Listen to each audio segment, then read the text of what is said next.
Everyone, welcome to नोकी plus academy. आज हम स्टार्ट करेंगे एसएससी सीजीएल 2024 का प्रैक्टिस सेट तीसरा। इससे पहले मैंने आपको दो प्रैक्टिस सेट करा दिए हैं। अगर आपने वो अभी तक नहीं देखे हैं, आप जाकर देख सकते हैं, वो हमारे चैनल पर उपलब्ध हैं। आइए स्टार्ट करते हैं। क्वेश्चन नंबर फर्स्ट, भारतीय संविधान के भाग 3 में मूल अधिकारों के कितने समूह शामिल हैं? तो हमारे संविधान के भाग 3 में कितने मौलिक अधिकारों के समूह हैं? 4 हैं, 6 हैं, 7 हैं या 5 हैं? तो ये इसका सही जवाब हो जाएगा ऑप्शन बी, 6 मौलिक अधिकारों के समूह शामिल हैं। आइए अब हम देखेंगे थोड़ा सा मौलिक अधिकारों के बारे में और इनके समूह भी देख लेंगे कौन कौन से समूह। देखिए, मौलिक अधिकार जो है वो कहाँ से लिए गए? यूएसए यानी कि अमेरिका के संविधान से मौलिक अधिकारों को लिया गया है। आप इसे याद रखेंगे। देखिए, मूल अधिकारों में 7 मौलिक अधिकारों के समूह शामिल, लेकिन 44वें संविधान संशोधन 1978 के द्वारा आर्टिकल 31, जिसमें कि संपत्ति के अधिकार को हटा दिया गया और इसे आर्टिकल 300 का में कानूनी अधिकार बना दिया गया। यानी कि अब संपत्ति के अधिकार को मौलिक अधिकारों की सूची से हटाकर इसको कानूनी अधिकार की सूची में रख दिया गया। ठीक है, याद रखेंगे किस में रखा गया? आर्टिकल 300 का में रखा गया। किस संशोधन से हटाया गया था? 44वें संविधान संशोधन 1978 से हटाया गया था। आपको याद रखना पड़ेगा। ठीक है, याद रखेंगे। अब हम देख लेते हैं कुछ इसके समूह। देखिए, मौलिक अधिकारों के बारे में पहले देखेंगे। देखिए, मौलिक अधिकारों का उल्लेख हमारे संविधान के भाग 3 में आर्टिकल 12 से 35 तक है। और हम देख लेते हैं इसके 6 वर्ग कौन कौन से हैं। सबसे पहले आता है समानता का अधिकार। समानता के अधिकार का उल्लेख आर्टिकल 14 से लेकर आर्टिकल 18 तक है। आप इसे याद रखेंगे। इसके बाद आता है स्वतंत्रता का अधिकार। इसका उल्लेख आर्टिकल 19 से लेकर आर्टिकल 22 तक है। ठीक है, याद रखेंगे। इसके बाद आता है शोषण के खिलाफ अधिकार। इसका उल्लेख आर्टिकल 23 से लेकर आर्टिकल 24 तक है, शोषण के खिलाफ अधिकार का उल्लेख। ठीक है, इसके बाद आता है धार्मिक स्वतंत्रता का अधिकार। इसका उल्लेख आर्टिकल 25 से लेकर आर्टिकल 28 तक है, धार्मिक स्वतंत्रता के अधिकार का उल्लेख। ठीक है, याद रखेंगे। और है फिर सांस्कृतिक और शैक्षिक अधिकार। इसका उल्लेख आर्टिकल 29 से लेकर आर्टिकल 30 तक है। फिर है हमारे पास संवैधानिक उपचारों का अधिकार। इसका उल्लेख आर्टिकल 32 में है, संवैधानिक उपचारों के अधिकार का उल्लेख। देखिए, डॉक्टर बी आर अम्बेडकर ने संवैधानिक उपचारों के अधिकार को संविधान की आत्मा कहा है। आप इसे याद रखेंगे। संविधान की आत्मा किसको कहा है? संवैधानिक उपचारों के अधिकार को कहा है। किसने कहा है? डॉक्टर बी आर अम्बेडकर ने कहा है। आप इसे याद रखेंगे। आगे है नेक्स्ट क्वेश्चन है हमारे पास, भारत की प्रथम पंचवर्षीय योजना का मुख्य लक्ष्य क्या था? प्रथम पंचवर्षीय योजना का मुख्य लक्ष्य क्या था? कृषि का विकास था, उद्योगों का विकास था, बंदरगाहों का विकास था या फिर बुनियादी ढांचे का विकास था? देखिए, प्रथम पंचवर्षीय योजना का मुख्य लक्ष्य था कृषि का विकास। इसका सही जवाब हो जाएगा ऑप्शन ए, कृषि का विकास। अब हम थोड़ा सा पंचवर्षीय योजना के बारे में देखेंगे। देखिए, पंचवर्षीय योजना को कहाँ से लिया गया है? सोवियत संघ यूएसएसआर यानी कि रूस के संविधान से लिया गया है पंचवर्षीय योजना को। ठीक है, देखिए, पंचवर्षीय योजना बनाने के लिए योजना आयोग का गठन किया गया था। कब किया गया था? 15 मार्च 1950 को पंचवर्षीय योजना बनाने के लिए योजना आयोग का गठन किया गया था। आप इसे याद रखेंगे। योजना आयोग का कार्य क्या होता था? पंचवर्षीय योजना को बनाना। अच्छा, योजना आयोग को ही सुपर कैबिनेट भी कहते हैं। किसको कहते हैं? योजना आयोग को सुपर कैबिनेट कहते हैं। अब तक हमारे भारत में 12 पंचवर्षीय योजनाएं बन चुकी हैं। कितनी पंचवर्षीय योजना बन चुकी हैं? 12 पंचवर्षीय योजना बन चुकी हैं। इसमें से पहली पंचवर्षीय योजना का जो समय था वो था 1951 से लेकर 1956 तक का पहली पंचवर्षीय योजना का समय था। ठीक है, आप इसे याद रखेंगे। इसके अलावा फिर अंतिम पंचवर्षीय योजना रही है, जो कि 12वीं पंचवर्षीय योजना थी। इसका जो समय है वो 2012 से लेकर 2017 तक अंतिम पंचवर्षीय योजना का समय है। ठीक है, आप इसे याद रखेंगे। अच्छा, अब योजना आयोग की जगह नीति आयोग ने ले ली और नीति आयोग का गठन कर दिया है। कि कब कब किया गया नीति आयोग का गठन? 1 जनवरी 2015 को नीति आयोग का गठन कर दिया गया। अब योजना आयोग की जगह किसका गठन कर दिया गया है? नीति आयोग का। अब हमारे भारत में पंचवर्षीय योजना नहीं बनती है। ठीक है, केवल 2017 तक पंचवर्षीय योजना बनी थी। ठीक है, याद रखेंगे। और ये नीति आयोग सरकार के लिए थिंक टैंक की तरह कार्य करती है। और नीति आयोग के अध्यक्ष कौन होते हैं? नीति आयोग के अध्यक्ष भारत के प्रधानमंत्री होते हैं। और इस समय नीति आयोग के अध्यक्ष कौन है? तो नरेंद्र मोदी इस समय नीति आयोग के अध्यक्ष हैं। ठीक है, इसके अलावा इसके उपाध्यक्ष कौन है? इसके उपाध्यक्ष हैं सुमन बेरी, इसके उपाध्यक्ष हैं। आप इसे याद रखेंगे। आइए चलते हैं नेक्स्ट क्वेश्चन की तरफ। देखिए, नेक्स्ट क्वेश्चन है हमारे पास, निम्नलिखित में से कौन सी भारत की सबसे लंबी झील है? इसने हमसे पूछा कौन सी भारत की सबसे लंबी झील है? शिवाजी सागर झील, इंदिरा सागर झील, चिल्का झील या फिर वेम्बनाड झील? देखिए भारत की सबसे लंबी झील है वेम्बनाड झील, इसका सही जवाब हो जाएगा ऑप्शन डी वेम्बनाड झील। अब झीलों के बारे में थोड़ा देखेंगे। देखिए भारत की सबसे लंबी झील कौन सी है? वेम्बनाड झील है। ये सबसे लंबी झील है, लेकिन सबसे बड़ी झील कौन सी है भारत की? तो भारत की सबसे बड़ी झील का नाम है चिल्का झील, जो कि खारे पानी की और ये लैगून झील है। याद रखेंगे। देखिए याद रखेंगे भारत की सबसे बड़ी झील कौन सी है? चिल्का झील है। ठीक है, याद रखेंगे इसे। अच्छा, तो अब विश्व की सबसे बड़ी झील कौन सी है? तो विश्व की सबसे बड़ी झील है कैस्पियन सागर झील है। विश्व की सबसे बड़ी झील कौन सी है? कैस्पियन सागर झील। ठीक है। अच्छा, तो भारत की सबसे बड़ी मीठे पानी की झील कौन सी है? देखिए मीठे पानी की झील है वुलर झील। ये वाली जो दोनों झीलें थी ये खारे पानी की झील थी। ठीक है। अच्छा, मीठे पानी की सबसे बड़ी झील कौन सी है? वुलर झील है, जो कि जम्मू कश्मीर में स्थित है। और विश्व की सबसे बड़ी मीठे पानी की झील कौन सी है? तो विश्व की सबसे बड़ी मीठे पानी की झील सुपीरियर झील है। भारत की सबसे बड़ी मीठे पानी की झील वुलर झील और विश्व की सबसे बड़ी मीठे पानी की झील सुपीरियर झील। ये कहाँ पर है? ये यूएसए व कनाडा की सीमा पर स्थित है, याद रखेंगे आप इसे। आगे देखते हैं। आगे है हमारे पास भारत की सबसे गहरी झील कौन सी है? देखिए भारत की सबसे गहरी झील है मानसबल झील, जम्मू कश्मीर में है, भारत की सबसे गहरी झील है। अच्छा, विश्व की सबसे गहरी झील कौन सी है? तो विश्व की सबसे गहरी झील का नाम है बैकाल झील, जो कि रूस में स्थित है। ठीक है, याद रखेंगे। भारत की सबसे गहरी झील मानसबल झील, विश्व की सबसे गहरी झील बैकाल झील। ठीक है। तो सबसे ज्यादा खारे पानी की झील कौन सी है? सबसे ज्यादा खारे पानी की झील है सांबर झील, जो कि राजस्थान में स्थित है। और सबसे बड़ी कृत्रिम झील यानी कि मानव निर्मित झील कौन सी है? मानव निर्मित झील है गोविंद पंत सागर झील, जो कि उत्तर प्रदेश में स्थित है। ठीक है, याद रखेंगे। अच्छा, भारत की सबसे ऊंची झील कौन सी है? भारत की सबसे ऊंची झील है चोलामू झील, जो कि सिक्किम में स्थित है। कौन सी झील है? चोलामू झील, जो कि सिक्किम में स्थित है। अब हम देखेंगे कोई नेक्स्ट क्वेश्चन। नेक्स्ट क्वेश्चन है हमारे पास, भारतीय ओलंपिक संघ आईओए का गठन किस वर्ष किया गया था? देखिए ओलंपिक के दो संघ होते हैं, एक तो अंतरराष्ट्रीय स्तर पर होता है और एक हमारा भारत के स्तर पर है। तो भारतीय स्तर जो भारतीय ओलंपिक संघ का गठन कब हुआ था? भारतीय ओलंपिक संघ का गठन हुआ था 1927 ईस्वी में। इसका सही जवाब हो जाएगा ऑप्शन बी, 1927 ईस्वी में भारतीय ओलंपिक संघ का गठन हुआ था। ठीक है, याद रखेंगे। अब हम थोड़ा सा ओलंपिक के बारे में देखेंगे। अंतरराष्ट्रीय ओलंपिक और भारतीय ओलंपिक दोनों के बारे में देखेंगे। देखिए अंतरराष्ट्रीय ओलंपिक समिति की स्थापना कब हुई थी? आपको पता होना चाहिए। 1894 में अंतरराष्ट्रीय ओलंपिक समिति की स्थापना हुई थी और भारतीय ओलंपिक समिति की स्थापना 1927 में हुई थी। ठीक है, याद रखेंगे। इसकी स्थापना कहाँ हुई थी? मेंसकोन नामक स्थान पर इसकी स्थापना हुई थी। ठीक है, तो इसके पहले अध्यक्ष थे देमित्रिव देमित्रिव विकेलस, इसके पहले अध्यक्ष थे। अंतरराष्ट्रीय ओलंपिक समिति के पहले अध्यक्ष देमित्रिव विकेलस थे, याद रखेंगे। अच्छा, इसका मुख्यालय लुसाने स्विट्जरलैंड में इसका मुख्यालय है। ठीक है। अच्छा, इसका पहला आयोजन मतलब पहले ओलंपिक का आयोजन कब हुआ था? पहले ओलंपिक का आयोजन 1896 में यूनान के एथेंस शहर में पहले ओलंपिक का आयोजन हुआ था। ठीक है, याद रखेंगे। अच्छा, इसका आधिकारिक वाक्य होता है सिटियस अल्टियस फोर्टिस, इसका आधिकारिक वाक्य है। देखिए ओलंपिक समिति की स्थापना हुई थी 1894 में और पहले ओलंपिक का आयोजन हुआ था 1896 में। आप इसे याद रखेंगे, इंपोर्टेंट है। देखिए इसका आधिकारिक आदर्श वाक्य है सिटियस अल्टियस फोर्टिस, इसका आधिकारिक आदर्श वाक्य है। इसका अर्थ होता है तेज, उच्च और मजबूत। ठीक है। देखिए इसके ध्वज में 5 रिंग परस्पर जुड़ी होती हैं और ये पांचों की पांचों रिंग आप ये देख रहे होंगे, ये अलग अलग कलर की होती हैं। ये किस पे होती हैं? ये एक झंडा होता है, सफेद कलर का झंडा होता है और उस पर ये 5 रिंगें होती हैं।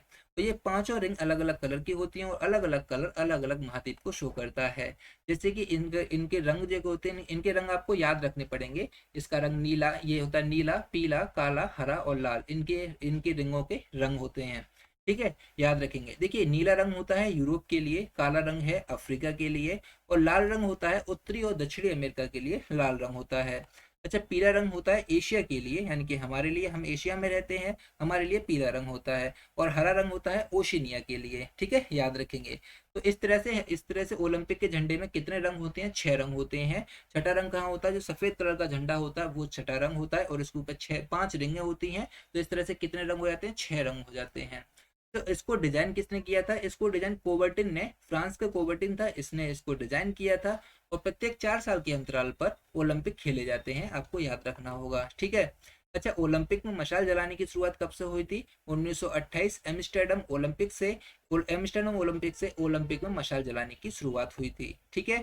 अच्छा, ओलंपिक खेलों में शुभंकर की शुरुआत कब से हुई थी? ओलंपिक खेलों में शुभंकर की शुरुआत 1968 ईस्वी से मैक्सिको सिटी से हुई थी। ठीक है। अच्छा, ओलंपिक दिवस मनाने की शुरुआत कब हुई थी? तो और ओलंपिक दिवस मनाने की शुरुआत हुई थी 23 जून 1948 से ओलंपिक दिवस मनाने की शुरुआत हुई थी। और कब ओलंपिक दिवस मनाया जाता है? 23 जून को अंतर्राष्ट्रीय ओलंपिक दिवस मनाया जाता है, आप इसे याद रखेंगे। अच्छा, वर्तमान में ओलंपिक समिति के अध्यक्ष कौन है? थॉमस बाक वर्तमान में ओलंपिक समिति के अध्यक्ष हैं। कौन है? Thomas Bach. अच्छा, पहले अध्यक्ष कौन थे? पहले अध्यक्ष थे विकेलस, पहले अध्यक्ष थे इसके देमित्र विकेलस, वो मैंने आपको पहले बता दिया है, ठीक है। इसके अलावा अंतर्राष्ट्रीय ओलंपिक की पहली महिला भारतीय सदस्य कौन बनी है? पहली महिला भारतीय सदस्य बनी थी नीता अंबानी। कौन बनी थी? नीता अंबानी, याद रखेंगे। अच्छा, टीवी पर ओलंपिक का प्रसारण कब से हुआ है? टीवी पर ओलंपिक का प्रसारण 1960 के रोम ओलंपिक से टीवी पर ओलंपिक का प्रसारण हुआ, ठीक है, 1960 के रोम ओलंपिक से। अच्छा, एक ओलंपिक में सबसे ज्यादा पदक जीतने वाला खिलाड़ी माइकल फेल्प्स है, जो कि यूएसए का रहने वाला है। एक ओलंपिक में सबसे ज्यादा पदक इसने जीते हैं, ठीक है। अब हम बात करेंगे भारतीय ओलंपिक समिति की। भारतीय ओलंपिक समिति की हम बात करेंगे। देखिए, इसकी स्थापना हुई थी 1927 में, भारतीय ओलंपिक समिति की स्थापना हुई थी। और इसके प्रथम अध्यक्ष बने थे सर दोराबजी टाटा, इसके प्रथम अध्यक्ष थे। और इसके वर्तमान अध्यक्ष कौन है? पीटी उषा भारतीय ओलंपिक समिति की वर्तमान अध्यक्ष हैं। इसका मुख्यालय नई दिल्ली में है। और सबसे पहले भारत ने ओलंपिक में 1900 में भाग लिया था। ये क्वेश्चन आ सकता है भैया एग्जाम में कि भारत ने ओलंपिक में सबसे पहले कब भाग लिया था? 1900 में भाग लिया था। और इसमें भाग लेने वाले प्रथम खिलाड़ी थे नॉर्मन प्रीजार्ड, जो कि एंग्लो इंडियन थे। कौन थे? नॉर्मन प्रीजार्ड थे, जो कि एंग्लो इंडियन थे, ठीक है। इसके बाद फिर 1924 में भारत के 8 खिलाड़ियों ने भाग लिया। कितने खिलाड़ियों ने भाग लिया था? 8 खिलाड़ियों ने भाग लिया था 1924 में। इसी के बाद 1927 में भारतीय ओलंपिक संघ की स्थापना हुई थी। कब हुई थी भारतीय ओलंपिक संघ की स्थापना? 1927 में हुई थी। ओलंपिक में भाग कब लिया था? 1900 में भाग लिया था, ठीक है, याद रखेंगे। अभी ओलंपिक से रिलेटेड बातें हो गई। अब हम देखते हैं, देखिए आगामी ओलंपिक यानी कि जो चल रहा है ओलंपिक, एक जो अभी प्रेजेंट में ओलंपिक चल रहा है 33वां ओलंपिक, ये पेरिस में हो रहा है, ठीक है। ये कब से कब तक चलेगा? देखिए 26 जुलाई से स्टार्ट हो चुका है और ये 11 अगस्त तक चलेगा, ठीक है। 26 जुलाई से स्टार्ट होकर 11 अगस्त तक चलेगा पेरिस ओलंपिक, 33वां ओलंपिक है ये। अच्छा, इस ओलंपिक में 2024 ओलंपिक में भारतीय दल के उद्घाटन समारोह में ध्वजवाहक कौन बने हैं? भारतीय ओलंपिक के भारतीय मतलब इस ओलंपिक के भारतीय दल के उद्घाटन समारोह में ध्वजवाहक बने हैं पीवी सिंधु और अचंत शरत कमल बने हैं। कौन बने हैं? पीवी सिंधु और अचंत शरत कमल बने हैं, ठीक है, याद रखेंगे। इसके बाद यानी कि 34वां ओलंपिक लॉस एंजल्स यूएसए में खेला जाएगा। कब? 2028 में खेला जाएगा। आपको याद रखना पड़ेगा। देखिए, जो अभी चल रहा है ओलंपिक कहाँ चल रहा है? पेरिस में चल रहा है, ठीक है, अभी स्टार्ट हो चुका है ये ओलंपिक। अच्छा, इसके बाद 2028 में कहाँ होगा? ये लॉस एंजल्स में होगा, ठीक है, याद रखना पड़ेगा, यूएसए में होगा। इसके बाद कहाँ होगा? फिर उसके बाद होगा 35वां ओलंपिक जो 2032 में होगा, ये ब्रिस्बेन ऑस्ट्रेलिया में होगा। कहाँ पर होगा? ब्रिस्बेन ऑस्ट्रेलिया में होगा, ठीक है, याद रखने पड़ेंगे आपको ये सारी चीजें। आगे चलते हैं नेक्स्ट क्वेश्चन की तरफ। देखिए नेक्स्ट क्वेश्चन है हमारे पास, निम्नलिखित में से कौन सा कथन असत्य है? इसमें से हमने असत्य कथन देखना है। देखिए, हिस्टीडीन एक आवश्यक अल्फा अमीनो अम्ल है और वृद्धि एवं ऊतक की मरम्मत का कार्य करता है। ये बिल्कुल सही बात है। देखिए, हिस्टीडीन एक एमिनो एसिड होता है जो हमारी वृद्धि और ऊतक की मरम्मत का कार्य करता है। अच्छा, ऑप्शन बी देखते हैं। हिस्टीडीन वृद्धि, क्षतिग्रस्त ऊतकों की मरम्मत और रक्त कोशिकाओं के निर्माण में महत्वपूर्ण भूमिका निभाता है। देखिए, ये भी सही है। ऑप्शन सी देखते हैं। वैलिन एक अनावश्यक अमीनो एसिड है और यह मानव शरीर में संश्लेषित होता है। ये गलत हो जाएगा। देखिए, वैलिन जो होता है, वैलिन एक आवश्यक एमिनो एसिड होता है। हाँ, ये जरूर है कि मानव शरीर में संश्लेषित होता है, तो ये ऑप्शन सी गलत हो जाएगा। ये अच्छा, इसने मुझसे असत्य ही पूछा है तो ऑप्शन सी इसका सही जवाब हो जाएगा। ऑप्शन सी इसका सही जवाब हो जाएगा। ये वैलिन एक अनावश्यक अमीनो एसिड नहीं है बल्कि आवश्यक अमीनो एसिड है। देखिए, हम कुछ अमीनो एसिड देख लेते हैं जो कि बहुत ज्यादा इंपॉर्टेंट होते हैं शरीर के लिए। नौ अनिवार्य अमीनो एसिड कौन कौन से होते हैं? देखिए, एक वैलिन होता है, हिस्टिडीन होता है, आइसोल्यूसिन होता है और ल्यूसिन होता है। एक लाइसिन होता है, एक होता है मैथियोनिन, एक होता है फेनिल एलिनिन और एक होता है थ्रेओनिन और ट्रिप्टोफेन होता है। क्या कौन सा होता है? ट्रिप्टोफेन होता है ये फेन, ठीक है, याद रखेंगे। आगे चलते हैं नेक्स्ट क्वेश्चन की तरफ। नेक्स्ट क्वेश्चन है हमारे पास, पहला पैरा ओलंपिक खेल कब आयोजित किया गया था? देखिए, एक तो ओलंपिक खेल होता है और एक होता है पैरा ओलंपिक खेल। देखिए, पैरा ओलंपिक खेल जो होता है वो विकलांगों का खेल, तो विकलांग खिलाड़ी खेलते हैं। ओलंपिक में अच्छे खिलाड़ी खेलते हैं, ठीक है। अच्छा, ये पहला पैरा ओलंपिक खेल कब हुआ था? सिडनी में, रोम में, टोक्यो में या बीजिंग में? ये कहाँ आयोजित हुआ था? ये हुआ था रोम में आयोजित हुआ था। कब हुआ था ये हुआ था 1960 में। पहला पैरा ओलंपिक खेल का आयोजन हुआ था 1960, याद रखेंगे। तो ये भी 4 साल के अंतराल पर ही खेले जाते हैं पैरा ओलंपिक खेल भी। अब ये ग्रीष्मकालीन ओलंपिक चल रहे हैं इस समय हमारे यहाँ, मतलब पेरिस में चल रहे हैं इस समय, और इसके जस्ट बाद पैरा ओलंपिक खेले जाएंगे। ठीक है, याद रखेंगे। आगे चलते हैं नेक्स्ट क्वेश्चन की तरफ। नेक्स्ट क्वेश्चन है हमारे पास, निम्नलिखित में से कौन सा भारत में अनुसूचित सार्वजनिक क्षेत्रों के बैंकों में से एक नहीं है? इनमें से कौन सा, इसमें से हमें बताना है कि इसमें से कौन सी ऐसी बैंक है जो कि अनुसूचित सार्वजनिक क्षेत्र की बैंक नहीं है, यानी कि सार्वजनिक क्षेत्र की बैंक नहीं है, हमें इसे बतानी है। Canara bank, UCO bank, Indian overseas bank, बंधन बैंक। इसमें से कौन सी ऐसी बैंक है जो सार्वजनिक बैंक नहीं? वो है बंधन बैंक। ये एक निजी बैंक है, ये एक अनुसूचित सार्वजनिक क्षेत्र की बैंक नहीं है। तो इसका सही जवाब हो जाएगा ऑप्शन डी, बंधन बैंक। अच्छा, Canara bank, UCO bank, overseas bank, ये तीनों की तीनों कैसी बैंक है? सार्वजनिक क्षेत्र की बैंक है। अब आप कहेंगे सार्वजनिक क्षेत्र की बैंक कौन सी होती है? देखिए, सार्वजनिक क्षेत्र की बैंक वो बैंक होती है जिसपे 50% से ज्यादा हिस्सेदारी सरकार की होती है, तो वो हो जाती है सार्वजनिक क्षेत्र की बैंक, और इनको आरबीआई बैंक रेट पर लोन भी दे देता है। ठीक है। अच्छा, देख कैनरा बैंक के बारे में पहले देख लेंगे। देखिए, कैनरा बैंक की स्थापना जो हुई थी 1906 में कैनरा बैंक की स्थापना हुई थी, और इसका मुख्यालय बेंगलुरु में है। कहाँ पर है? बेंगलुरु में है। और इसके इस समय कार्यकारी निदेशक कौन है? R A Shankar Narayanan Canara bank के इस समय कार्यकारी निदेशक हैं। आप इसे याद रखेंगे। ठीक है। अब हम थोड़ा सा यूके बैंक के बारे में देखेंगे। देखिए, यूको बैंक की स्थापना 1943 ईस्वी में हुई थी, और इसका मुख्यालय कोलकाता में है। यूको बैंक का मुख्यालय कहाँ पर है? कोलकाता में इसका मुख्यालय है। इंडियन ओवरसीज बैंक, इसकी स्थापना 1937 ईस्वी में हुई थी। इंडियन ओवरसीज बैंक की स्थापना, इसका मुख्यालय कहाँ पर है? चेन्नई में। ये तीनों की तीनों कैसी बैंक है? सार्वजनिक क्षेत्र की बैंक है। तीनों कैसी बैंक है? ये सार्वजनिक क्षेत्र की बैंक है। ठीक है, अनुसूचित सार्वजनिक क्षेत्र की बैंक है। ठीक है, याद रखेंगे। अच्छा, बंधन बैंक एक निजी बैंक है, यानी कि प्राइवेट बैंक है, और इसकी स्थापना 2001 में हुई थी, और इसका मुख्यालय कोलकाता में है। इसका मुख्यालय कहाँ पर है? कोलकाता में। ठीक है, याद रखेंगे। नेक्स्ट क्वेश्चन की तरफ चलते हैं। नेक्स्ट क्वेश्चन है हमारे पास, शिक्षा पर वुड डिस्पैच नामक व्यापक आदेश पत्र कब भेजा गया था? शिक्षा पर वुड डिस्पैच नामक व्यापक आदेश पत्र कब भेजा गया था? 1833 में, 54 में, 58 में या 1813 में? तो वुड डिस्पैच नामक व्यापक आदेश पत्र 1854 में भेजा गया था। इसका सही जवाब हो जाएगा ऑप्शन बी, 1854। देखिए, वुड डिस्पैच ने क्या कुछ काम किए थे? देखिए, वुड डिस्पैच ने कलकत्ता, बॉम्बे और मद्रास के 3 प्रेसिडेंसी शहरों में विश्वविद्यालय की स्थापना की सिफारिश की थी वुड डिस्पैच ने। और वुड डिस्पैच को शिक्षा का मैग्ना कार्टा भी कहा जाता है। अच्छा, वुड डिस्पैच किसके समय पर आया था? वुड डिस्पैच लॉर्ड डलहौजी के समय पर वुड डिस्पैच आया था। किसके समय पर आया था? लॉर्ड डलहौजी के समय पर वुड डिस्पैच आया था, और वुड डिस्पैच को ही शिक्षा का मैग्ना कार्टा कहा जाता है।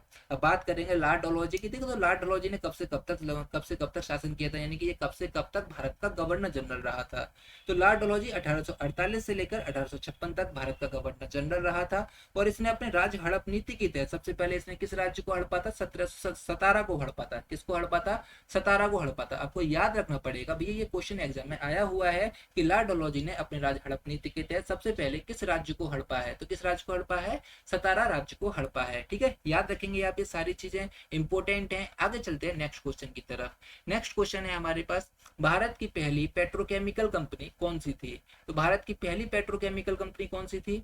Indian petrochemical corporation limited, gas authority of India limited, Haldia petrochemical limited, या फिर national organic chemical industries limited. देखिए, भारत की पहली पेट्रोकेमिकल कंपनी जो थी इंडियन पेट्रोकेमिकल कॉर्पोरेशन लिमिटेड। इसका सही जवाब हो जाएगा option A, Indian petrochemical corporation limited. अब हम इन कंपनियों के बारे में देखेंगे। देखिए, इंडियन पेट्रोकेमिकल कॉर्पोरेशन लिमिटेड ये पहली पेट्रोकेमिकल कंपनी थी। इसकी स्थापना 1969 यानी कि 1969 में इसकी स्थापना हुई थी। इसका 2007 में रिलायंस कंपनी के साथ विलय हो गया। कि कौन सी कंपनी का? आईपीसीएल का विलय हो गया। ठीक है, अब हम बात करेंगे gas authority of India limited, ये गेल है। Gas authority of India limited, GAIL, इसकी शुरुआत हुई थी, इसकी स्थापना हुई थी 1984 में गेल की स्थापना हुई थी। तो गेल की स्थापना कब हुई थी भाई? 1984 में गेल की स्थापना हुई थी। और ये जो काम करती है, ये पेट्रोकेमिकल, दूरसंचार और बिजली क्षेत्रों में कार्य करती है। ठीक है, याद रखेंगे। अब हम बात करेंगे हल्दिया पेट्रोकेमिकल्स लिमिटेड, एचपीएल की बात करेंगे। देखिए, एचपीएल की स्थापना 1994 में एचपीएल की स्थापना हुई थी, और ये पश्चिम बंगाल सरकार, चटर्जी समूह और टाटा समूह का एक संयुक्त उद्यम है। किसका है? पश्चिम बंगाल सरकार, चटर्जी समूह और टाटा समूह का एक संयुक्त उद्यम है एचपीएल। और अब ये आती है national organic chemical industry limited, यानी कि NOCIL। अच्छा, इसकी स्थापना 1961 में इसकी स्थापना हुई थी, लेकिन ये पेट्रोकेमिकल कंपनी नहीं थी, ये तीनों की तीनों पेट्रोकेमिकल कंपनी है। ये क्या है, ये रासायनिक विनिर्माण कंपनी है और ये रबर रसायन में विशेषज्ञता रखती है। NOCIL किसमें विशेषज्ञता रखती है, रबर रसायन में विशेषज्ञता रखती है। ठीक है, आगे चलते हैं नेक्स्ट क्वेश्चन की तरफ। देखिए नेक्स्ट क्वेश्चन है हमारे पास, पद्म भूषण पुरस्कार से सम्मानित अलरमेल वल्ली जो भरतनाट्यम के लिए प्रसिद्ध हैं, निम्नलिखित में से किस अन्य नृत्य शैली की भी प्रतिपादक हैं। अलरमेल वल्ली जो भरतनाट्यम के लिए प्रसिद्ध हैं, ये किस नृत्य शैली की भी और प्रतिपादक हैं, किस नृत्य शैली की और प्रतिपादक हैं ये, ओडिसी की, कुचिपुड़ी की, कथक की या फिर कथकली की। देखिए अलरमेल वल्ली ये भरतनाट्यम के लिए प्रसिद्ध हैं और ये ओडिसी की भी प्रतिपादक हैं। इसका सही जवाब हो जाएगा ऑप्शन ए, ओडिसी, ओडिसी। ठीक है, देखिए अलरमेल वल्ली को पद्म भूषण पुरस्कार मिला है और इनको वैजयंती माला के बाद भारत सरकार से पद्म पुरस्कार पाने वाली ये दूसरी सबसे कम उम्र की नर्तकी है। ठीक है, वैजयंती माला सबसे कम उम्र की नर्तकी है जिनको पद्म पुरस्कार मिला है, और अलरमेल वल्ली दूसरी सबसे कम उम्र की नर्तकी है। ठीक है, याद रखेंगे। अच्छा, ओडिसी नर्तकी, अब हम कुछ नर्तकों के नाम देख लेते हैं। देखिए ओडिसी नर्तकों के नाम है सोनल मानसिंह, हरे कृष्ण बेहरा, संयुक्ता पन्नीग्राही, केलुचरण महापात्र, सुजाता महापात्र और मीनाती मिश्रा और माधवी मुदगल। ठीक है, याद रखेंगे, ये नाम आपको याद रखने हैं भैया, नाम से रिलेटेड क्वेश्चन एग्जाम में आते हैं। ठीक है, देखिए कौन कौन से हैं, सोनल मानसिंह, हरे कृष्ण बेहरा, संयुक्ता पन्नीग्राही, केलुचरण महापात्र, सुजाता महापात्र, मीनाती मिश्रा और माधवी मुदगल। इसके अलावा अलरमेल वल्ली भी हैं। ठीक है, याद रखेंगे। अच्छा, अब हम देखेंगे कुचिपुड़ी के कुछ नर्तक। कुछ कुचिपुड़ी के हैं अपर्णा सतीशन, राधा रेड्डी, पद्मा रेड्डी और हैं यामिनी कृष्णमूर्ति, स्वप्न सुंदरी और शोभा नायडू। कौन कौन है, अपर्णा सतीशन, राधा रेड्डी, पद्मा रेड्डी, यामिनी कृष्णमूर्ति, स्वप्न सुंदरी और शोभा नायडू। हम देखेंगे कथक और कथकली, इन दोनों के भी नर्तक देख लेंगे। कथक के देखते हैं, कथक के हैं बिरजू महाराज, लच्छू महाराज, शोभना नारायण और नलिनी अस्थाना, कमलिनी अस्थाना, कुमकुमधर और उमा शर्मा। कौन कौन, बिरजू महाराज, लच्छू महाराज, ये एक साथ याद हो जाएगा, बिरजू महाराज, लच्छू महाराज। फिर शोभना नारायण, इसके अलावा फिर आता है नलिनी अस्थाना, कमलिनी अस्थाना, ये भी एक साथ याद हो जाएगा। फिर आता है कुमकुमधर और उमा शर्मा। ठीक है, अब आते हैं कथकली के कुछ नर्तक। कथकली के देखेंगे, कथकली के हैं आनंद शिवरामन, कृष्णन कुट्टी और मृणालिनी साराभाई, कृष्ण नायर और हैं शांताराव गोपीनाथ। कौन कौन, फिर से देखेंगे, कौन कौन है, आनंद शिवरामन, कृष्ण कुट्टी, मृणालिनी साराभाई, कृष्ण नायर, शांताराव और गोपीनाथ, ये कथकली के कुछ नर्तक हैं। ठीक है, अच्छा ये कथकली है, कथक है और जो हमने कुचिपुड़ी और ओडिसी पढ़ा है, ये सब कैसे हैं, ये सब शास्त्रीय नृत्य हैं। तो हमारे भारत में कितने शास्त्रीय नृत्य, 8 शास्त्रीय नृत्य हैं। कौन कौन से, देखिए कथक जो उत्तर प्रदेश से बिलोंग करता है, मणिपुरी मणिपुर का है, सत्रिया असम का, ओडिसी उड़ीसा का है, इसके अलावा कुचिपुड़ी आंध्र प्रदेश का है और मोहिनीअट्टम केरल का है, और है कथकली केरल का और भरतनाट्यम तमिलनाडु का है। देखिए मोहिनीअट्टम और कथकली ये दो नृत्य जो है ये केरल के हैं। ये शास्त्रीय नृत्य हैं, ये 8 शास्त्रीय नृत्य हैं, आपको ये याद करने पड़ेंगे। ठीक है, आपको ये याद करने पड़ेंगे। आगे चलते हैं, नेक्स्ट क्वेश्चन है हमारे पास। नेक्स्ट क्वेश्चन है हमारे पास, 1808 में निम्नलिखित में से किसके कार्यों ने 2 या 2 से अधिक विभिन्न प्रकार के परमाणुओं के संयोजन से यौगिक के बनने की भौतिक तस्वीर प्रस्तुत की थी। 2 या 2 से अधिक विभिन्न प्रकार के परमाणुओं के संयोजन से यौगिक के बनने की भौतिक तस्वीर किसने प्रस्तुत की थी, जॉर्ज ज्विंग ने, जोसेफ जे थॉमसन ने, निल्स बोर ने या जॉन डाल्टन ने। देखिए परमाणुओं से के संयोजन से बनने, परमाणु के संयोजन से यौगिक बनने की भौतिक तस्वीर जॉन डाल्टन ने प्रस्तुत की, जॉन डाल्टन ने प्रस्तुत की थी। जॉन डाल्टन ने तो परमाणु का सिद्धांत दिया था। ठीक है, अच्छा जॉन डाल्टन ने किया था। अच्छा अब देख लेंगे हम जॉर्ज ज्विग को, थॉमसन को, नील्स बोर को, हम इन तीनों को देख लेंगे। देखिए जॉर्ज ज्विग ने 1964 में क्वार्क की अवधारणा दी थी। जॉर्ज ज्विग ने किसकी अवधारणा दी, क्वार्क की अवधारणा दी थी, जो उप परमाणु कण होते हैं, जो प्रोटॉन और न्यूट्रॉन बनाते हैं। क्या बनाते हैं, प्रोटॉन और न्यूट्रॉन बनाते हैं, जो उप परमाणु कण होते हैं। अब थॉमसन, देखिए थॉमसन ने 1897 में कैथोड किरणों का अध्ययन करते हुए इलेक्ट्रॉन की खोज की थी। थॉमसन ने किसकी खोज की थी, इलेक्ट्रॉन की खोज की थी। हम देख लेते हैं नील्स बोर को। देखिए नील्स बोर ने क्या बताया था, नील्स बोर ने बोर का मतलब परमाणु का बोर मॉडल दिया था। इन्होंने प्रस्तावित किया था कि इलेक्ट्रॉन नियत ऊर्जा स्तर पर नाभिक के चारों ओर चक्कर लगाते हैं। नाभिक के चारों ओर चक्कर लगाते हैं इलेक्ट्रॉन अपनी ऊर्जा स्तर पर, अपनी नियत ऊर्जा स्तर पर, ये नील्स बोर ने कहा था। ठीक है, याद रखेंगे, सारी चीजें इंपॉर्टेंट है, एग्जाम में आती हैं और ये एग्जाम में आई हुई हैं। ठीक है, नेक्स्ट क्वेश्चन देखते हैं। नेक्स्ट क्वेश्चन है हमारे पास, कथक 3 अलग अलग रूपों में पाया जाता है जिन्हें घराना कहा जाता है, जिनका नाम उन शहरों के नाम पर रखा गया है जहां कथक नृत्य की परंपरा विकसित हुई थी। उन 3 शहरों के नाम बताइए। देखिए, कथक 3 अलग अलग रूपों में पाया जाता है जिन्हें घराना कहा जाता है। इनमें से कौन से ऐसे घराने हैं जो कथक से संबंधित है, इसने हमसे पूछा है। जयपुर, बनारस, लखनऊ, प्रयागराज, तिरुवनंतपुरम, सूरत, अयोध्या, प्रयागराज, जयपुर, या बनारस, अयोध्या, लखनऊ। देखिए, कथक के जो घराने हैं वो है जयपुर, बनारस और लखनऊ। इसका सही जवाब हो जाएगा ऑप्शन ए, जयपुर, बनारस, लखनऊ। यहाँ पर ये कथक के घराने हैं। ठीक है, आगे चलते हैं नेक्स्ट क्वेश्चन की तरफ। नेक्स्ट क्वेश्चन है हमारे पास, सर्वोच्च न्यायालय की सहायक शक्तियों के लिए प्रावधान निम्नलिखित में से कौन कर सकता है। सर्वोच्च न्यायालय की सहायक शक्तियों के लिए प्रावधान, सहायक शक्ति के लिए प्रावधान कौन कर सकता है? भारत का राष्ट्रपति, भारत का विधि आयोग, विधि और न्याय मंत्री, या फिर भारत की संसद। देखिए, सर्वोच्च न्यायालय के लिए सहायक शक्तियों का प्रावधान ये करती है भारत की संसद कर सकती है। कौन कर सकती है? भारत की संसद कर सकती है। इसका सही जवाब हो जाएगा ऑप्शन डी। अच्छा, इसकी चर्चा किस आर्टिकल में? इसकी चर्चा आर्टिकल 140 में है। 140 में कहा गया है कि सर्वोच्च न्यायालय की सहायक शक्तियों का प्रावधान भारत की संसद कर सकती है। ठीक है, याद रखेंगे आप ये सारी चीज। देखिए, न्यायालय जो होती है हमारे भारत में 3 स्तरीय न्यायालय होती हैं। एक सर्वोच्च न्यायालय और एक उच्च न्यायालय और एक अधीनस्थ न्यायालय है। एक सर्वोच्च न्यायालय है और एक उच्च न्यायालय है और एक अधीनस्थ न्यायालय है। सर्वोच्च न्यायालय की चर्चा हमारे संविधान के अनुच्छेद 124 से लेकर 127 तक सर्वोच्च न्यायालय की चर्चा है। आर्टिकल 124 से लेकर 147 तक सर्वोच्च न्यायालय की चर्चा है। आप इसे याद रखेंगे। सर्वोच्च न्यायालय को संविधान का संरक्षक भी कहते हैं, यानी कि संविधान का संरक्षक होती है सर्वोच्च न्यायालय। आपको ये सारी चीजें याद रखनी है, इंपोर्टेंट है, एग्जाम में आती हैं। आइए चलते हैं नेक्स्ट क्वेश्चन की तरफ। नेक्स्ट क्वेश्चन क्या है? नेक्स्ट क्वेश्चन है हमारे पास, अरुणा साईराम, टी.एन. कृष्णा और गायत्री ग्रीश किस संगीत रूप से जुड़े हुए हैं? अरुणा साईराम, टी.एम. कृष्णा और गायत्री ग्रीश किस संगीत रूप से जुड़े हुए हैं? कर्नाटक से, जाज से, पॉप से, या फिर हिंदुस्तानी शास्त्रीय संगीत से? देखिए, अरुणा साईराम, टी.एम. कृष्णा और गायत्री ग्रीश ये कर्नाटक संगीत से जुड़े हुए हैं। इसका सही जवाब हो जाएगा ऑप्शन ए, कर्नाटक संगीत। ठीक है, आगे चलते हैं। आगे है हमारे पास नेक्स्ट क्वेश्चन है, किसी विशेष पोषी स्तर में खड़ी फसल को कैसे मापा जाता है? किसी विशेष स्तर में खड़ी फसल को कैसे मापा जाता है? जो फसल खड़ी होती है उसको कैसे मापा जाता है? जैव भार के रूप में, सकल उत्पादकता के रूप में, कुल उत्पादकता में, या फिर ऊर्जा के पिरामिड के रूप में?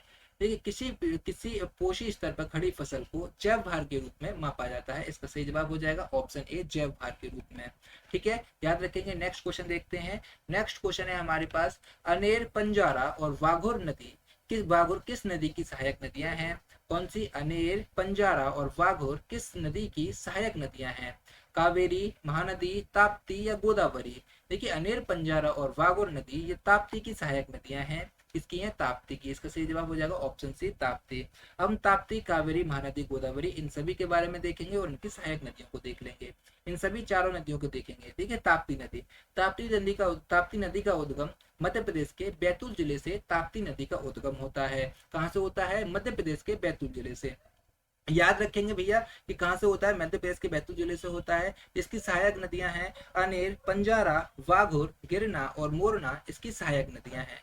कौन कौन है? अनेर, पंजारा, वाघुर, गिरना, मोरना, ये ताप्ती नदी की सहायक नदियां हैं। और इसका मुहाना कहाँ पर है? अरब सागर में इसका मुहाना, खंबात की खाड़ी में इसका मुहाना है।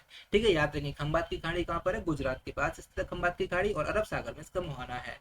अच्छा, कावेरी नदी, अब हम देखेंगे कावेरी के बारे में। देखिए, कावेरी का उद्गम होता है ब्रह्मगिरी पहाड़ी से। इसका उद्गम होता है कुर्ग जिले, कर्नाटक में है। ठीक है, कहाँ से उद्गम होता है? ब्रह्मगिरी पहाड़ी से कुर्ग जिले, कर्नाटक में कावेरी नदी का उद्गम होता है। ठीक है, अच्छा, इसकी सहायक नदियां कौन सी हैं? देखिए, इसकी दाएं तट की और बाएं तट की दो अलग अलग सहायक, मतलब दो तरह से हमने इसको डिवाइड कर दिया सहायक नदियों को। दाएं तट की सहायक नदी है लक्ष्मण तीर्थ, काबनी, सुवर्णावती, भवानी और अमरावती। कौन कौन सी हैं? लक्ष्मण तीर्थ, काबनी, सुवर्णावती, भवानी, अमरावती, ये कावेरी नदी की दाएं तट की सहायक नदियां हैं। और बाएं तट की सहायक नदी हैं हरंगी, हेमवती, शिमसा, अर्कावती। कौन कौन सी? हरंगी, हेमवती, शिमसा, अर्कावती, ये कावेरी की बाएं तट की सहायक नदियां हैं। ठीक है, याद रखेंगे। और इसको दक्षिणी गंगा भी कहते हैं। किसको? कावेरी नदी को दक्षिणी गंगा भी कहते हैं, क्योंकि ये वर्ष भर चलती रहती है, मतलब वर्ष भर भर भर के चलती रहती है कावेरी नदी। ठीक है, इसका प्रमुख जलप्रपात है शिव समुद्रम जलप्रपात है, कावेरी नदी का शब्द प्रमुख जलप्रपात कौन सा है? शिव समुद्रम जलप्रपात है। ठीक है, याद रखेंगे। अब हम देखते हैं गोदावरी को। देखिए गोदावरी का उद्गम होता है पश्चिमी घाट में स्थित त्र्यंबकेश्वर नामक स्थान से गोदावरी का उद्गम होता है। त्र्यंबकेश्वर कहाँ पर स्थित है? ये नासिक महाराष्ट्र में स्थित है। कहाँ पर स्थित है? नासिक महाराष्ट्र में स्थित है। और त्र्यंबकेश्वर नामक स्थान से गोदावरी का उद्गम होता है, आपको याद रखना पड़ेगा। अच्छा, इसकी सहायक नदियां कौन सी हैं? इसकी सहायक नदी है इंद्रावती, प्राणहिता, पूर्णा, वर्धा, मंजरा, पैनगंगा, सबरी और वैनगंगा, ये इसकी सहायक नदियां हैं। इसकी सहायक नदी कौन कौन सी है? गोदावरी की सहायक नदी कौन कौन सी है? इंद्रावती, प्राणहिता, पूर्णा, वर्धा, मंजरा, पैनगंगा और सबरी वैनगंगा। ठीक है, याद रखेंगे, मंजरा पैनगंगा, सबरी वैनगंगा। ठीक है, याद रखेंगे। इसका मुहाना कहाँ पर है? इसका मुहाना बंगाल की खाड़ी में है, गोदावरी का मुहाना। ये प्रायद्वीप भारत की सबसे बड़ी नदी है। प्रायद्वीप भारत की सबसे बड़ी नदी कौन सी है? प्रायद्वीप भारत की सबसे बड़ी नदी है गोदावरी नदी। कौन सी है? गोदावरी नदी। ठीक है, याद रखेंगे। और इसको बूढ़ी गंगा भी कहा जाता है। अब हम महानदी के बारे में देखेंगे। देखिए, महानदी का उद्गम सिहावा श्रेणी छत्तीसगढ़ से महानदी का उद्गम होता है। कहाँ से होता है? सिहावा श्रेणी छत्तीसगढ़ से महानदी का उद्गम होता है। इसकी सहायक नदी है शिवनाथ, हसदो, मांडईव, केलोजोंक, ये महानदी की सहायक नदी है। महानदी की सहायक नदी कौन सी है? शिवनाथ, हसदो, मांडईव, केलोजोंक, ये महानदी की सहायक नदी है। ठीक है, इसका मुहाना भी बंगाल की खाड़ी में है। महानदी का भी मुहाना कहाँ पर है? बंगाल की खाड़ी में है। ठीक है, याद रखेंगे। अब हम देखते हैं नेक्स्ट क्वेश्चन की तरफ। देखिए, नेक्स्ट क्वेश्चन है हमारे पास, 19वीं शताब्दी की शुरुआत में किसने यह प्रमाणित किया कि 14 आकाशीय चालक लेटिस या अंतरिक्ष में बिंदुओं की नियमित पुनरावर्तक व्यवस्थाएं हैं जो समरूपता और ज्यामिति में भिन्न होते हैं।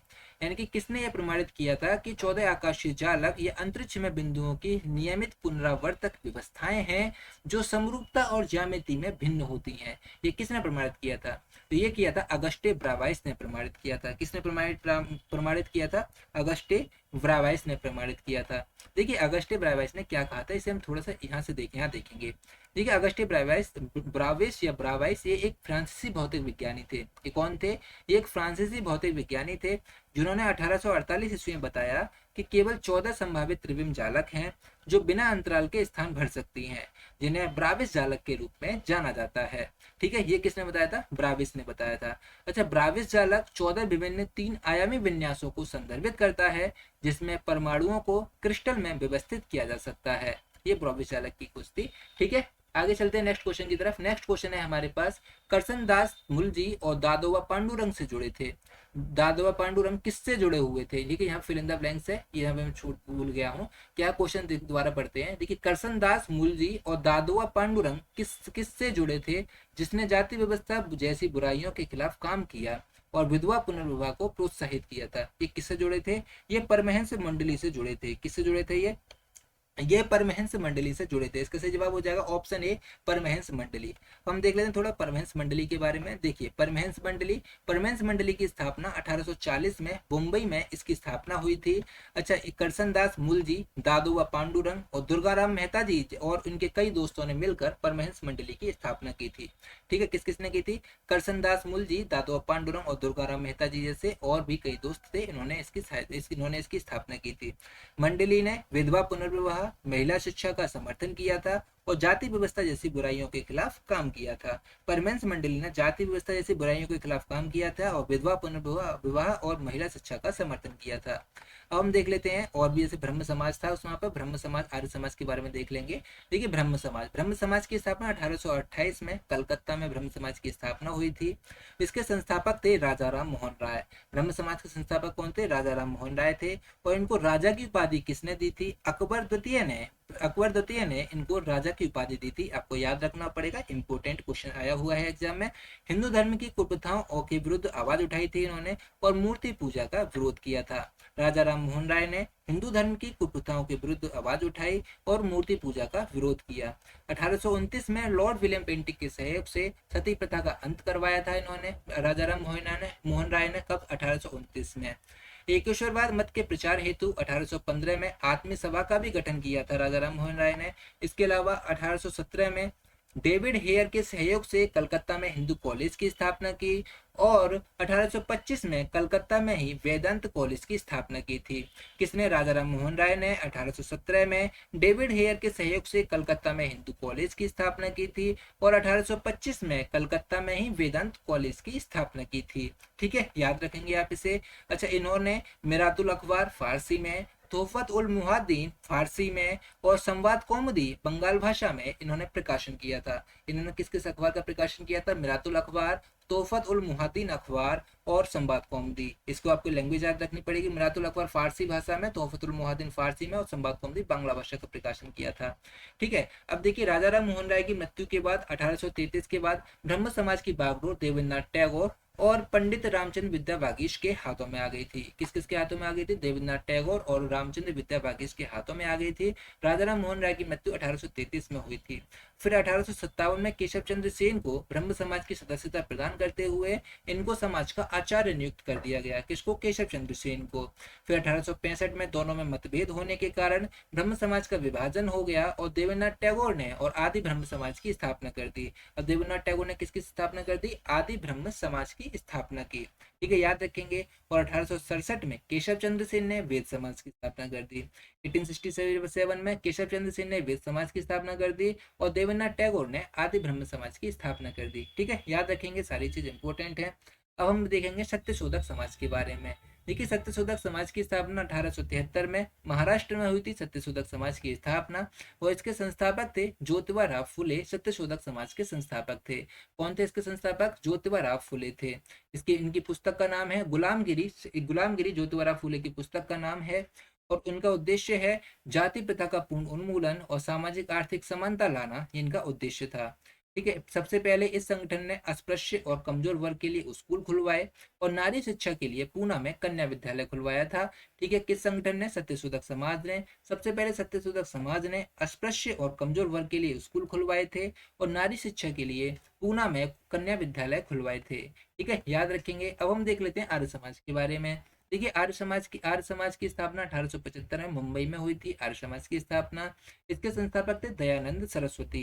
ठीक है, आर्य समाज के संस्थापक कौन थे? दयानंद सरस्वती थे और इनका मूल नाम था मूल शंकर। ठीक है, याद रखेंगे, दयानंद सरस्वती का मूल नाम क्या था? मूल शंकर था। इनका नारा था वेदों की ओर लौटो, इनका नारा था। और इनके गुरु का नाम था विरजानंद। याद रखेंगे भैया, इनके गुरु का नाम, कि दयानंद सरस्वती के गुरु का नाम क्या था? विरजानंद था। ठीक है। अच्छा, इन्होंने सती प्रथा, बाल विवाह, पर्दा प्रथा का विरोध किया, लेकिन महिला शिक्षा और विधवा विवाह का समर्थन किया था।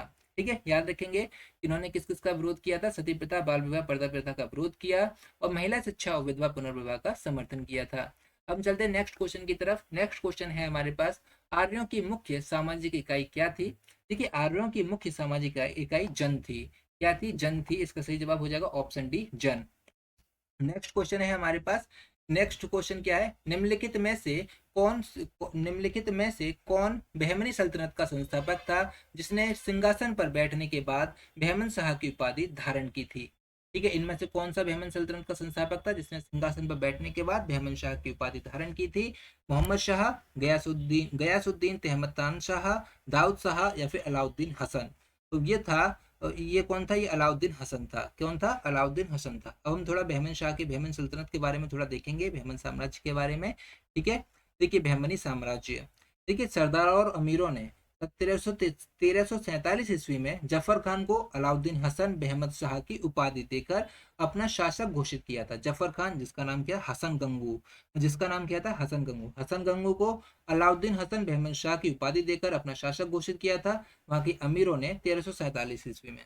ठीक है, अलाउद्दीन हसन बहमन शाह के बारे में हम देखेंगे। देखिए, इसका शासन जो था 1347 से लेकर 1358 तक इसका शासनकाल चला था और इसने गुलबर्गा को अपनी राजधानी बनाया था। अलाउद्दीन हसन बहमद शाह ने गुलबर्गा को अपनी राजधानी बनाया और इसका नाम एहसानाबाद रखा। क्या रखा था? इसका नाम एहसानाबाद रखा था। याद रखेंगे आप इसे। इसने राज्य विस्तार के लिए कंधार, कोट्टगिरी, कल्याणी और बीदर क्षेत्रों को विजित किया था, यानी कि इनको जीत लिया था। और इसका साम्राज्य उत्तर में वानगंगा नदी तक, दक्षिण में कृष्णा नदी तक, पश्चिम में दौलताबाद और पूर्व में भोंगरी नदी तक इसका विस्तार था। ठीक है, याद रखेंगे। फिर इसके बाद इसका पुत्र मोहम्मद शाह प्रथम शासक बना और इसने 1358 से लेकर 1375 तक शासन किया था। इसने मोहम्मद शाह प्रथम ने कब से कब तक शासन किया था? 1358 से लेकर 1375 तक इसने शासन किया था। इसने राज्य का प्रबंधन करने के लिए अपने राज्य को 4 तरफों यानी कि प्रांतों गुलबर्गा, दौलताबाद, बरार व बीदर में विभाजित कर दिया और प्रत्येक का प्रबंध एक प्रांत अध्यक्ष को सौंप दिया। प्रत्येक का प्रबंध किसको सौंप दिया? एक प्रांत अध्यक्ष को सौंप दिया। ठीक है, याद रखेंगे।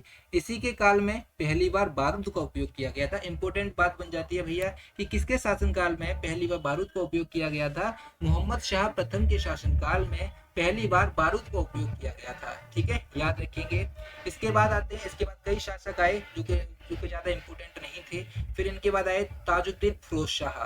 ताजुद्दीन फिरोज शाह का शासनकाल 1397 से लेकर 1422 तक रहा था। फिर इनके बाद शिहाबुद्दीन अहमद प्रथम आए। शिहाबुद्दीन अहमद प्रथम का शासनकाल 1422 से लेकर 1436 तक चला था। किसका? शिहाबुद्दीन अहमद प्रथम का शासनकाल। इसने क्या किया? इसने अपनी राजधानी गुलबर्गा, पहले इसकी राजधानी क्या थी? गुलबर्गा थी, गुलबर्गा से हटाकर बीदर बना दिया और इसका नाम मोहम्मदाबाद रख दिया। ठीक है, याद रखेंगे। गुलबर्गा से हटाकर इसकी राजधानी बीदर बना दी इसने अपनी राजधानी, और बीदर का नाम बदल दिया गया। बीदर का नाम बदल के क्या रख दिया? मोहम्मदाबाद रख दिया। ठीक है, याद रखेंगे। अब आते हैं अलाउद्दीन अहमद द्वितीय। अलाउद्दीन अहमद द्वितीय का शासन चला था कब से कब तक? 1436 से लेकर 1458 तक अलाउद्दीन अहमद द्वितीय का शासनकाल रहा था। अच्छा, इसके बाद फिर आते हैं हुमायूं शाह। हुमायूं शाह का शासनकाल 1458 से लेकर 1461 तक हुमायूं शाह का शासनकाल रहा था। इसके पास एक योग्य सेना नायक था, महमूद गवाह। ये आपको याद रखना है भैया कि महमूद गवाह किसका सेना नायक था? हुमायूं शाह का सेना नायक था मोहम्मद गवाह। ठीक है, याद रखेंगे। इसके क्रूर स्वभाव के कारण इसको जालिम कहा जाता है। किसको? हुमायूं शाह को। हुमायूं शाह को क्रूर स्वभाव के कारण इसको जालिम कहा जाता है। इसके अलावा इसे दक्कन का नीरो भी कहा गया। क्या कहा गया? दक्कन का नीरो भी इसको कहा गया था। ठीक है, दक्कन इसको कहा गया था। ठीक है, याद रखेंगे इसे। आज के लिए बस इतना ही, मिलते हैं नेक्स्ट वीडियो पर। तब तक के टेक केयर, बाय बाय। अगर आपको वीडियो और हमारा कंटेंट अच्छा लगे तो प्लीज हमारे चैनल को लाइक शेयर सब्सक्राइब जरूर किया करें। मिलते हैं नेक्स्ट वीडियो पर।